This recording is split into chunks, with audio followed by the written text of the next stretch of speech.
So here's our goal. We've been spending the last little while just doing a review of grade 9 and 10 square roots. Okay. Today is kind of like the main focus day now. We want to be able to combine radicals. We can combine them in multiple ways. We can add them, we can subtract them, we can multiply them, we can divide them. Those are really the main four things we can do. So over the course of today's lesson, I want to do a lot of examples on this. So before I get to actual examples, I want to point out the term like radicals, because I think I used this before. If something's considered a like radical, they have the same radicand. Here's what a radicand is. What's a radicand? Yeah, see how this is a root 5, this one's a root 5? They can go together. It'll come out. What we have here is 1 root 5. We have 4 more root 5s, so we have 5 root 5s. This is really no different than saying that you have 1x and that you're adding 4x, which means you have 5x. One big thing though, when you're adding like radicals, do not try to make this 5 root 10. Because some kids would say, okay, 1 plus 4 gives 5. And they'd say 5 plus 5 gives 10. Does it make sense why that's not fair? You have 1 of something. You're adding 4 of something. Therefore, you have 5 somethings. The something doesn't change. Another thing we need to talk about here is when you can't put them together. If this is root 6 and this is root 5, they don't go together. This is like 1y plus 4x. You can't combine different things. Okay, let's try some examples. Let's say I gave you root 50 plus 3 root 2. As I look at this right off the bat, does root 50 have the same radicand as a root 2? Well, no, clearly it doesn't. But wait, root 50 is not simplified. What numbers multiply to give 50? 25 and 2. Why'd you pick 25 and 2, though, rather than 5 and 10? Well, the 2 is like, but it's actually a 25. Why 25? Because 25 can square root. That's the word you're looking for, I think, right? Like 25 actually square roots is a perfect square. So why don't we break this guy up into 25 and 2. The 25 actually square roots to give you 5. The 2 has to stick behind and leave root 2. So now like Chelsea kind of said, though, hey, don't they now both have root 2s? So 5 of something plus 3 of something means you have 8 of something.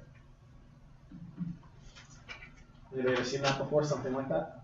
I'm actually pretty sure most of you have, because I want to think last year that was the first unit that we did.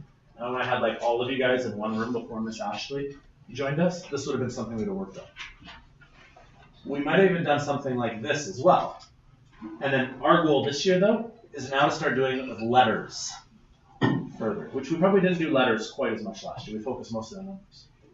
Let's try this one here right off the bat. Do any of those have the same radicand? No. 27 is different than 5, which is different than 80, which is different than 12.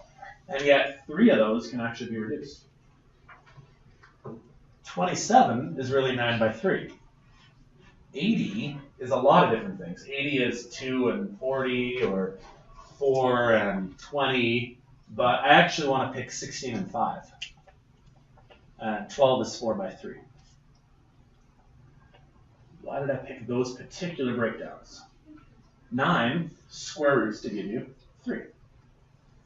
But the other 3 sticks behind.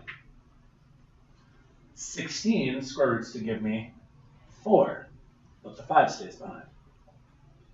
The 4 square roots to give me 2.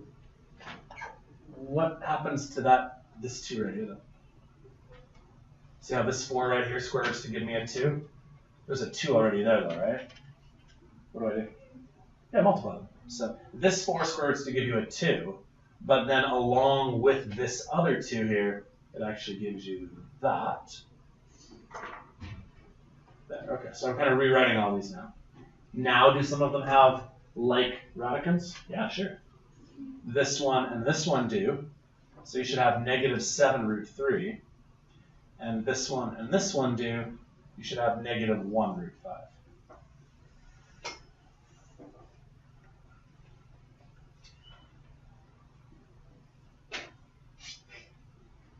So basic steps. If they have like radicands, put them together. If they don't have like radicans, maybe you need to reduce them, right? The 80, the 12, and the 27 could all be reduced. 5 can't though, right? 5's problem.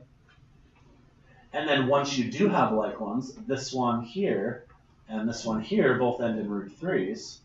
This one here and this one here both end in root 5's. Put those together. What if there's letters? What if I give you x's or m's and y's and n's and stuff like that? Same thing. This guy right here, do they have the same radicand currently? No. But, hang on, can't 9 square root? 9 square root's to 3. That 3 will times by the 4 out front to give me 12 root x.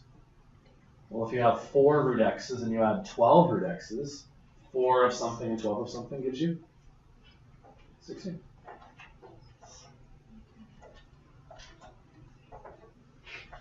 Makes sense. Okay, last one on the set here. It does not look like these things are similar to each other in the slightest.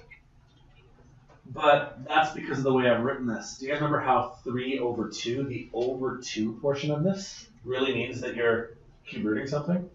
So this really means that you have 3, and then you're square rooting x to the 3. The 2 means you square root. You guys remember that? If it's like over 3, it's a cube root. Over 4 is a 4th root. So if it's over 2, it's a square root. Can they be put together then? Yeah, totally. However, don't turn the page just yet. That's actually not the right answer. This really right here means you have 3 x's. If I were to write it out, you really have x times x times x. But the way a square root works is if you have a group of 2, you can pull them outside the square root sign. So if you took 2 of them, you could actually call it 5x and leave a single x behind. This is actually the better way of writing it.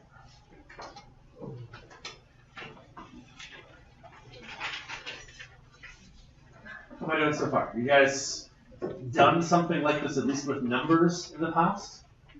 And maybe with letters? Because that's kind of our goal now, is to be able to work with all types of numbers and variables. What about this right here? What am I actually asking you to do between these radicands here? Yeah, by putting them next to each other, I'm asking you to multiply them. So here's the rules for multiplying. You do not need to have like things to multiply. Just like with fractions, if I gave you 1 over 4 and asked you to add 5 over 4, since they're both over 4, you can put them together. But if I gave you 1 over 4 and I asked you to do 3 over 7, you know how they don't really go together yet until you give them common denominators? But if I multiply, when you multiply, rules are completely different. All you do is you multiply the 1 and the 5 and the 4 and the 4. Right? Like multiply is completely different. Same thing right here. So here's the rules. Coefficients multiply by coefficients. Radicands multiply by radicands. You guys know what I mean by coefficients and radicands, right? The coefficients would be 2 and 4. The radicands would be the 7 and the 75. Okay, so let's multiply the coefficients by each other. 2 times 4 gives you 8. So with that calculator, help me out here. What's 7 times 75? 525? Okay. Now hang on a sec. 525, that's a massive number. It's got to have a perfect square in it. Does 525 actually square root on its own? Does 525 actually, is it a perfect square?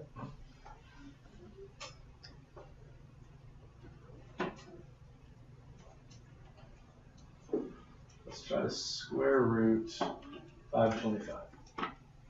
Okay. But there's got to at least be a perfect square that divides into 525, right? Like at least 25, right? Like 525 divided by 5 gives me 105 left over. The question is, can 105 be broken down further? So does 105 divide by 4? Probably not. Does it divide by 9? No. 16, 25, 36, 49. I don't think 105 divides by any of those numbers, right? So what I can really do is take this 525, break it up into 25 and... Did I screw that up there? Shoot, I totally screwed it up there. Sorry. 525 needs to divide by 25. There you go.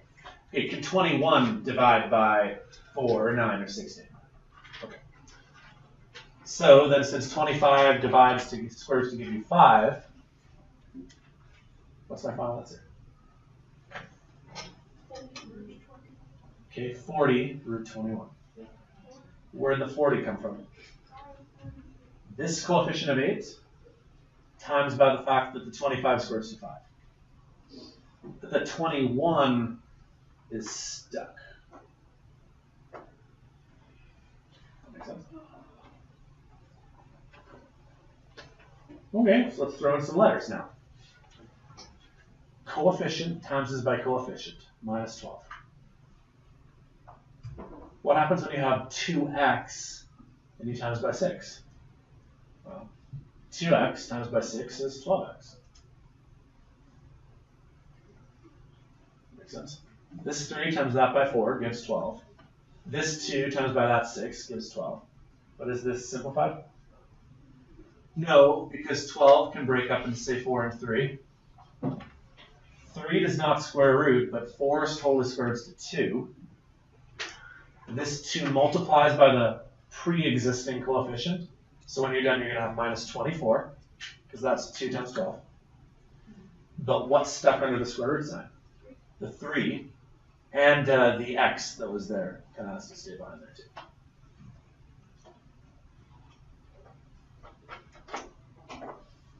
What am I doing so far? Is this something you can do? What am I asking you to do here? Expand. Is that what you said there? Well done. I'm actually asking you to expand. This is a binomial. This is the first term in a binomial. This is the second term. This is the first and the second one. And the second one. This is no different than x plus 2 bracket x minus 5. Here's your first term. Here's your second term. Here's your third term. Here's your fourth term. You guys see that? I'm actually asking you to expand this. Which means I'm going to use colors to keep this straight. We have to do the first times the first, the last times the last, the middle ones, and the outside ones. So really, I'm actually asking you to multiply 4 different things. So I'm going to take them one at a time, and I'll do them in different colors to help keep it straight. When I do 8 root 2 and I times it by 9 root 5. Coefficients multiplied by coefficients, radicans by radicans. So 8 times by 9 gives you 72, and 2 times by 5 gives you 10. Can you reduce a 10? Is 10 divided by 4? 9, 16, no, we're out. Okay, this one's done. Let's try another one. What if I do minus 5 times by 6 root 10? Minus 5 times by the 6 will give you minus 30. Now, this guy right here doesn't have a square root. Or does it? If I were to write minus 5 with a square root, what is the square root of? 1 out. In a way, there is a square root. Square root of 1. We don't bother writing it, but it does have a radicand. Right? Because what happens when you square root of 1? You get 1. So, this square root of 1 timesing by 10 just gives you 10.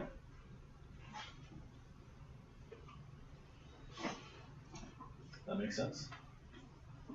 Oh, where's the color? Oh, okay, next one. Let's do purple. This 5 root 1 timesing by the 9. 5 times 9 will give me minus 45. And then this root 1 that we didn't bother writing times by the root 5 will give me a root 5. I can't break down a root 5. Root 5's prime. Blue. 8 times is by 6 to give 48. 2 times is by 10 to give 20.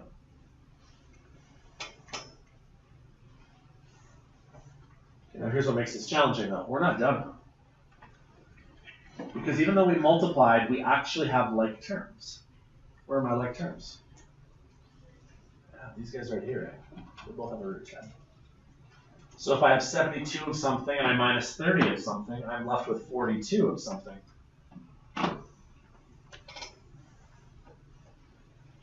Everybody see that? And these two things that I have right here, they both have root 10s. They can be put together as like terms. What about the other ones, though? This root 20 right here actually isn't reduced yet, though. Because 20 can be broken up into 4 and 5. 4 and 5, the 4 square roots to give me a 2. The 2 would then multiply by the 48 to give me 96. 3, 5. Hang on a second. This one now has a root 5. This one now also has a root 5. You guys kind of capture what I'm going for here? Even though these two can get put together because they both have root 10s, this one and this one, they can get combined together if you simplify. Because now you have 45 and 96. So minus 45 plus 96 means you have 51 root 5s. That's your final answer. Do not do this. Do not keep Standard going. Whiteman, can you please come to the office? Standard Whiteman, please come to the office. Don't do that. A lot of kids will try to get a little overeager here, and they'll say, hey, why don't I then say that 42 and 51 adds to 93, and 10 and 5 adds to 15? You guys get what I'm saying here? You can't do that because this is talking about x's. This is talking about y's. They're not like terms. But these ones right here, even though it looks like they can't go together at first, they can, if you're clever about it.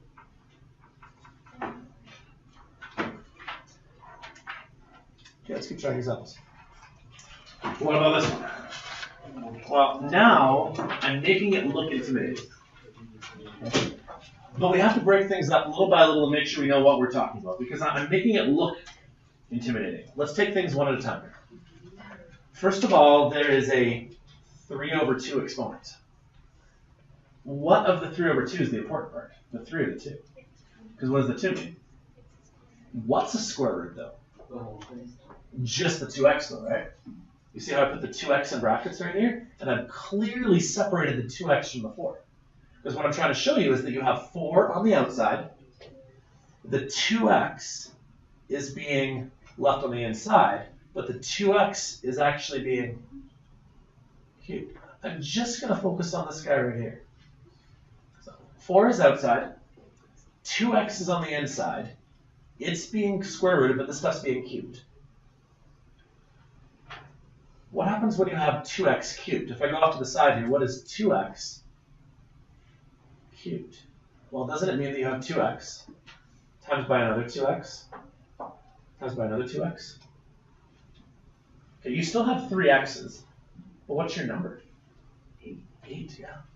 This whole mess right here, I'm just trying to mess with you here. What you really have is 4 on the outside, and then 8x cubed on the inside. Because this 3 right here means that you have 1, 2, 3 groups of 2x. 2 times 2 times 2 is 8. X times x times x is x cubed.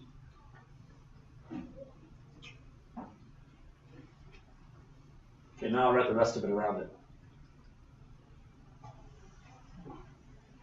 If you're okay with me changing that, I haven't actually done any math to it yet. I've changed it, I've tweaked it a little bit. What am I actually asking you to do here? Right here there's a monomial. Right here there's a binomial. Yeah, you're expanding this. What you really have to do is take this and times by that, and take this and times by that. So let's multiply. In the first set right here, multiply coefficient by coefficient. So 2 and 4 with a negative sign give you 8. Then multiply radicand by radicand. So 11 and 8 gives you 88. And then you have 1x and 3 more, meaning you have x to the 4. Wait for the next one here. Minus 2 has to multiply by minus 3. That'll give me positive 6. And then for your radicands, 11 times this by 3 to give you 33. And there's just one x left. That's not so bad. Are we done? Josh, you're shaking your head no. How come? You're right. How come aren't we done? Because you can pull out all the x's. Yeah. This thing right here for sure can be reduced because really isn't x to the 4 just x, x, x, x. Right? 4 of them in a row. So a group of 2 and a second group of 2 can get pulled out front. What else though? Not just the x's. Yeah. Because right, what does 88 break up into that's useful to us? Yeah. It does break up into 8 and 11, right? But neither 8 or 11 square roots. 4 and 22 does though. So 4 square roots to give me 2. 2 times this by 8 to give me minus 16. All of these x's come out front as x squared, and the only thing left then is the 22. By the way, 33 you can't do anything with. You're just stuck there. So here, this is now your final answer.